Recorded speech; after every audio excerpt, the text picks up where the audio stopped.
ನಮಸ್ಕಾರ ಸ್ನೇಹಿತರೆ, ನಮ್ಮ ಚಾನಲ್ಗೆ ನಿಮ್ಮೆಲ್ಲರಿಗೂ ಸ್ವಾಗತ. ಇವತ್ತಿನ ವಿಡಿಯೋದಲ್ಲಿ ಕರ್ನಾಟಕದ ಸಾಂಪ್ರದಾಯಿಕ ಹಾಗೂ ತುಂಬಾ ರುಚಿಕರವಾದ ಸಾಫ್ಟ್ ಟೇಸ್ಟಿ ಮತ್ತೆ ಪರ್ಫೆಕ್ಟ್ ಆಗಿ ಹೇಗ್ ಮಾಡೋದು ಅಂತ ಹಂತವಾಗಿ ತಿಳಿಸ್ಕೊಡ್ತಾ ಇದ್ದೀನಿ. ತಪ್ಪದೆ ವಿಡಿಯೋನ ಪೂರ್ತಿಯಾಗಿ ನೋಡಿ. ನೀವೇನಾದ್ರೂ ನಮ್ಮ ಚಾನಲ್ಗೆ ಹೊಸಬ್ರಾಗಿದ್ರೆ ಖಂಡಿತ ನಮ್ಮ ಚಾನಲ್ನ ಸಬ್ಸ್ಕ್ರೈಬ್ ಮಾಡ್ಕೊಳ್ಳಿ. ಅಕ್ಕಿ ರೊಟ್ಟಿ ಮಾಡೋಕೆ ಬೇಕಾಗುವ ಸಾಮಗ್ರಿಗಳು: ಉಪ್ಪು, 1 ಸ್ಪೂನು ಜೀರಿಗೆ, ಮತ್ತೆ 4ರಿಂದ 5 ಕಪ್ಪು ಅಕ್ಕಿ ಹಿಟ್ಟು. ಮೊದಲು ನಾವಿಲ್ಲಿ ಒಂದು ಪಾತ್ರೆಯಲ್ಲಿ 1 ಗ್ಲಾಸ್ ಆಗುವಷ್ಟು ನೀರ್ನ ಕಾಯಿಸಕ್ ಇಡಬೇಕು. ಈ ರೀತಿ ಪೂರ್ತಿಯಾಗಿ ಬಿಸಿ ಮಾಡಬೇಕು ನೀರ್ನ. ಈಗ ಅಕ್ಕಿ ಹಿಟ್ಟಿನಲ್ಲಿ ಸ್ವಲ್ಪ ಉಪ್ಪು ಮತ್ತೆ 1 ಸ್ಪೂನ್ ಆಗುವಷ್ಟು ಜೀರಿಗೆ ಪೌಡರ್ನ ಹಾಕಿ ಇದನ್ನ ಮಿಕ್ಸ್ ಮಾಡ್ಕೋಬೇಕು. ಆವಾಗಲೇ ನಾವು ಕಾಸಿರುವ ನೀರನ್ನ ಇದರಲ್ಲಿ ಹಾಕಿ ಇದನ್ನ ಮಿಕ್ಸ್ ಮಾಡ್ಕೋಬೇಕು. ನೀರು ಒಂದೇ ಸಾರಿ ಹಾಕೋಕ್ ಹೋಗ್ಬೇಡಿ, ಸ್ವಲ್ಪ ಸ್ವಲ್ಪನೇ ಹಾಕಿ.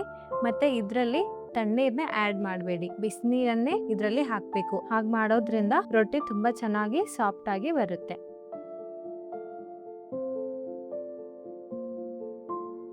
ಈಗ ಹಿಟ್ಟೆಲ್ಲ ಕಲ್ಸ್ಕೊಂಡಾದ್ಮೇಲೆ ಇದಕ್ಕೆ ಸ್ವಲ್ಪ ಮೇಲ್ಗಡೆ ಎಣ್ಣೆನ ಹಚ್ಚಿ 5 ನಿಮಿಷ ಹೀಗೆ ಬಿಡಬೇಕು. 5 ನಿಮಿಷ ಆದ್ಮೇಲೆ ಸ್ವಲ್ಪ ಹಿಟ್ಟನ್ನ ತಗೊಂಡು ಇದನ್ನ ಈ ರೀತಿಯಾಗಿ ರೌಂಡ್ ಅಲ್ಲಿ ಮಾಡ್ಕೊಂಡು ಇದಕ್ಕೆ ಸ್ವಲ್ಪ ಒಣಗ ಅಕ್ಕಿ ಹಿಟ್ಟನ್ನ ಹಚ್ಚಿ ಇದನ್ನ ಲಟ್ಟಿಸ್ಕೋಬೇಕು.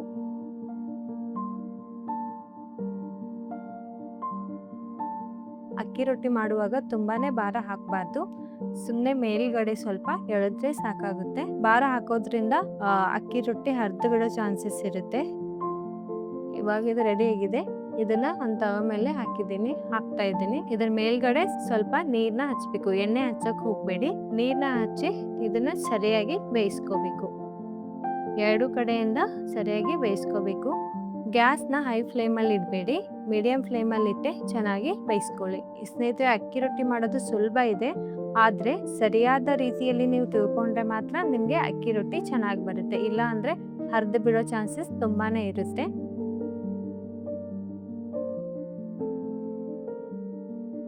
ಎಲ್ರಿಗೂ ಇಷ್ಟವಾಗುವ ಮತ್ತೆ ಟೇಸ್ಟಿಯಾಗಿರುವ ಅಕ್ಕಿ ರೊಟ್ಟಿ ರೆಡಿಯಾಗಿದೆ. ಈ ರೆಸಿಪಿ ನಿಮಗೆ ಇಷ್ಟ ಆಗಿದ್ರೆ ಖಂಡಿತ ನಮಗೆ ಕಮೆಂಟ್ ತಿಳಿಸಿ. ಹಾಗೆ ನಮ್ಮ ಚಾನಲನ್ನು ಸಬ್ಸ್ಕ್ರೈಬ್ ಮಾಡ್ಕೊಳ್ಳಿ, ಬೆಲ್ ಐಕನನ್ನು ಪ್ರೆಸ್ ಮಾಡಿ. ಇದರಿಂದ ನಾವು ಹಾಕೋ ಮೊದಲು ವಿಡಿಯೋ ನೀವೇ ನೋಡ್ಬೋದು. ಮತ್ತೆ ನಿಮಗೆ ಯಾವ ರೀತಿಯ ರೆಸಿಪಿ ಬೇಕು ಅಂತಲೂ ಕೂಡ ನಮಗೆ ಕಮೆಂಟ್ ಮಾಡಿ ತಿಳಿಸಿ. ಮತ್ತೆ ರುಚಿಯಾದ ಅಡುಗೆಯೊಂದಿಗೆ ಮತ್ತೆ ಭೇಟಿಯಾಗೋಣ. ನಮಸ್ಕಾರ.